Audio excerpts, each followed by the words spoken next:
We like sports and we don't care who knows. The first round. So what we did is we came up with 5 names of college football players that had the oddest, most original names, and then we said we could have one honorary mention that wasn't in football. Right. Okay, so my number 5 is a former player for my New England Patriots, and his name was BenJarvus Green Ellis. The law firm. The law firm of BenJarvus Green Ellis. That's my number 5. What you got? My number 5 is Samoa. Samoa. Samoa. Where did he play? He's NFL team. Old school guy. From the 70s? From the 70s, man. Wow, Samoa, that's a good one. All right, my number 4 is another former Patriot and a former Brown, linebacker out of LSU, Bartavius Mingo. Yeah, that's... Coming in at number 4. You know, it kind of makes you wonder, did the epidural kick in and then the nurse went to the parents and said, what was that name again? Yeah. Very original. Hey, my kids have original names, so I'm the last one to criticize, but some of it can be humorous. Yeah, like mine. My number 4 is Sonny Six Killer. Sonny Six Killer. Yeah. Where did he play? Hey, look, man, these are the old school guys that I've never heard of. I'm just seeing these names. I'm like, did your mom really name you Sonny Six Killer? Exactly.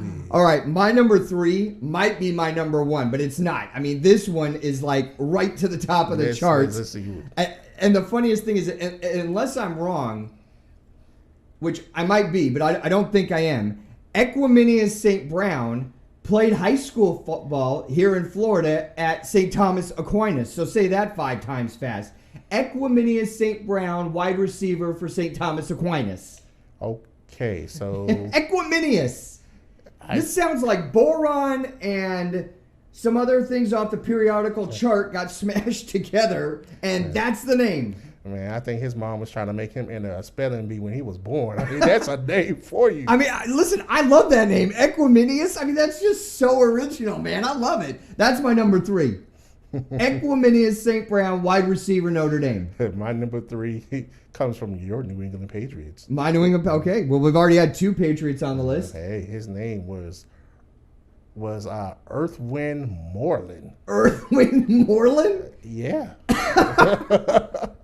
Earthwind Moreland. Okay, that's a good one, man. Yeah. You know, when I was doing my research for this part of the show, I saw some names that were kind of, very catchy. Somebody named Speedy, or, the LSU cornerback last year, Greedy Williams. And I was like, that's not that bad. No, not really. Earthwind? Earthwind, man. I mean, you got to have some cojones and some confidence in your parenting skills to go Earthwind on your child's name. That's great. Well, we know what they were listening to. Yeah, 70s child. All right, my number 2. Any of my top 3 could have been number 1. I don't remember if you remember 1994, Arizona State played in the Rose Bowl against Ohio State, and I heard the name from Brent Musburger for a cornerback that played for Arizona State, Fright Night Friedman. Top that one, buddy. Fright Night. Wait a minute. So his mom, named him after a movie. Fright Night. Fright Night. Fright Night Friedman. Now, there has to be a little disclosure because his real first name might, but we can't prove it 100%, be Mitchell.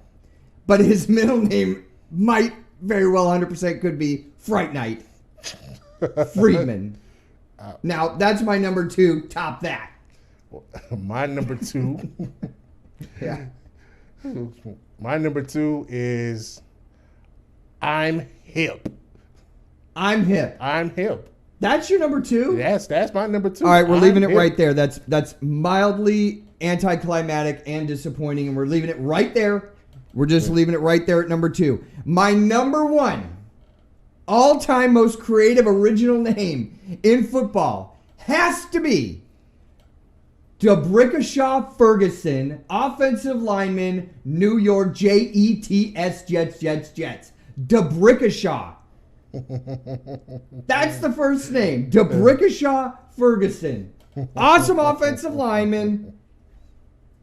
100 on the originality for the first name there. DeBrickashaw Ferguson. Well, my number one is it's a happy name. It's a joyous name, and it just explains exactly who I am. His name was Wonderful, Terrific Mons Jr. Wonderful, terrific Mons Jr. Yes. All right, what can you tell me about this guy? He's a 70s guy who played football and played in the NFL and the NBA, and he rocks a fro about as big as this room. Wow. Wonderful, terrific Mons Jr. Jr. Yes. You know, I think that's number one. I think that's the number one. So my honorable mention is from the NBA. I went with God Sham God. Now, if that wasn't original enough, I think in my research he had a daughter that he named Sham God. I might be wrong, but if his daughter's name is Sham God, then that even beats God Sham God. But just the guts to say, my child came out and I am naming him the creator of everything in the universe. His name will be God. This is above the Mexican or Hispanic or Latin culture of naming your son Jesus, who's the son of God. We're going to the top of the pyramid, and I'm going to name my son God, Sham God, but first name God. You ready for this one? Yeah, I think you might beat me, but I don't know. For my guy, his name was Chris Kicking Stallions Sims. One more time. Chris Kicking Stallions Sims. Where did he play? This guy was a college basketball player for. You say you messed me up. He was he played for a black college. The name skips my mind right now, but yeah, that name in itself explains it all. Okay, well, we covered a lot of names that are very original, and I mean, my kids all have original names. I think some of them don't necessarily appreciate my creativity now that they're getting older and in college, but you know, what we need to do is next month we need to open it up to all sports because really? You and I found some other names out there. Oh, yeah. But just the college football names, I thought it would always be cool to put a book together of, you know, and a little bio about each guy and some of the names that are out there. Yeah. But we came up with some original ones. Take care, everybody. The first round.